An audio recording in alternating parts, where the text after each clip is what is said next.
terças e quintas-feiras tem o quadro Direitos do Consumidor aqui no Bom Dia Mirante. E a nossa entrevistada hoje é a advogada Priscila Celares. Bom dia. Bom dia, Soares. Bom dia, Janaína. Bom dia a todos e a todas. Bom dia em Libras. Temos a primeira pergunta, que é do José Maria, morador da Vila Palmeira. Ele diz o seguinte: por ocasião do feriado de Páscoa, passei por um grande constrangimento na rodoviária ao tentar comprar minha passagem para Natal, no Rio Grande do Norte, utilizando o passe livre, pois a empresa informou que só emite passagens para quem é beneficiário do passe livre viajar aos sábados. Ele quer saber se essa restrição realmente está valendo, é legal. Soares, essa é uma questão que tem sido vivenciada por muitas pessoas com deficiência e mesmo idosos que tentam emitir suas passagens com gratuidade, né, através do passe livre.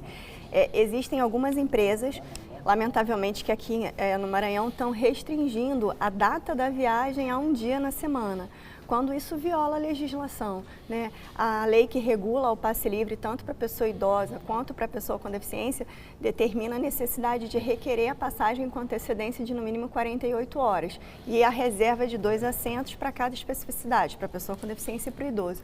Mas não há uma restrição de data. E é importante a gente destacar que a gratuidade é para o ônibus comum, né? O ônibus rodoviário comum, e quando a empresa opera apenas com ônibus executivo, já existe até um entendimento jurisprudencial de que se ela só circula com o executivo e é somente aquela empresa que faz aquele trajeto, ela também vai ser obrigada a assegurar assentos para quem utiliza o passe livre. Mas, em regra, o passe livre é para o ônibus comum e é necessário que tenha antecedência e não haja restrição de data. Então, a postura dessa empresa é ilegal, essa pessoa deve procurar o PROCON, enfim, para fazer essa denúncia. Temos uma pergunta da Tânia Maria. Ela diz que é moradora do bairro Bequimão. Ela diz o seguinte: tenho deficiência física e utilizo cadeira de rodas. Fiz uma excursão pelo Nordeste e vivenciei alguns transtornos em hotéis que não dispunham de quartos acessíveis e que não tinham acesso a todas as áreas comuns. Existe lei que obrigue os hotéis a serem acessíveis? Sim, a gente tem desde 2004, né, o decreto 5296, falando sobre a obrigatoriedade da acessibilidade em todo e qualquer espaço privado e também espaços públicos. No caso dos hotéis, que são espaços privados de uso coletivo, a acessibilidade, principalmente em áreas comuns, é obrigatória desde 2004 e a gente tem agora, desde 2018, um decreto, que é o 9296, dispondo exatamente sobre a questão da acessibilidade nos quartos.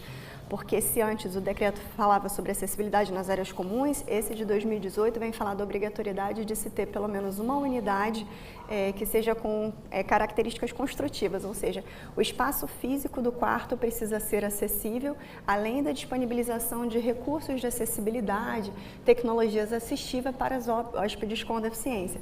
E aí a gente vai ter uma diferenciação em razão do tempo do hotel, né? Se ele foi construído até 2004, entre 2004 e 2018 e de 2018 para cá.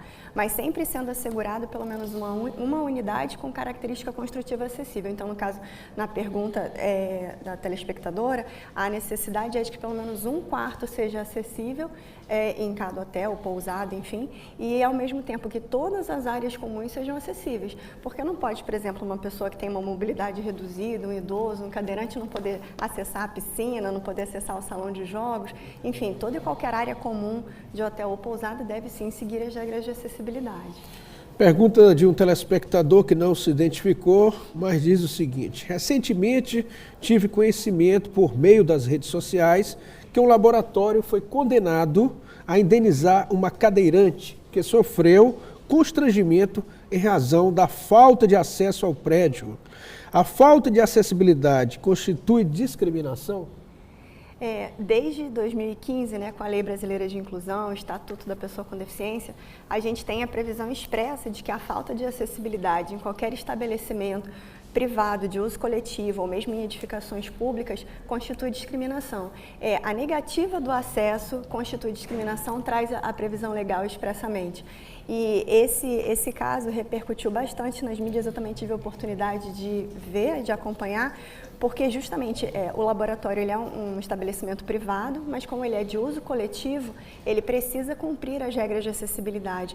E aí quando você impede que qualquer pessoa acesse o seu espaço, você está discriminando aquela pessoa. Se você não garante acessibilidade, e aí isso vale também para bares, restaurantes, shoppings, quando você não permite que toda e qualquer pessoa utilize aquele espaço, você está discriminando. E se essa discriminação for comprovada, ela caracteriza um dano moral, uma violação de dignidade daquele indivíduo, né? Então, de fato é isso, a falta de acessibilidade, ela caracteriza a discriminação e ela deve ser denunciada. E é importante a gente falar sobre isso aqui no Bom Dia Mirante, porque a maioria das pessoas com deficiência ou com mobilidade reduzida, mesmo idosos, não sabem muitas vezes que exigir acessibilidade para a utilização de qualquer espaço é um direito seu, né? E que se aquele direito está sendo violado, ele deve se denunciar, deve procurar os órgãos competentes para que a gente consiga transformar e implementar de fato na nossa sociedade a acessibilidade, que é um direito para todos, né? Até porque é pautado no desenho universal, que visa justamente garantir o uso, o acesso, a permanência de todos em todo e qualquer espaço, em qualquer ambiente.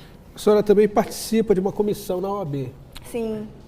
Qual é a desde comissão? março agora eu estou presidente da Comissão dos Direitos da Pessoa com Deficiência da OAB Maranhão.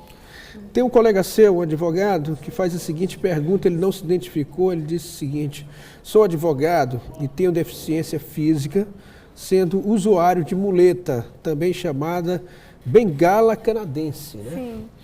Sinto-me constrangido sempre que preciso solicitar a realização de audiência em local diferenciado em razão da falta de acesso. Como a OAB pode me ajudar para que o direito à acessibilidade seja respeitado pelos próprios órgãos do Poder Judiciário do Maranhão?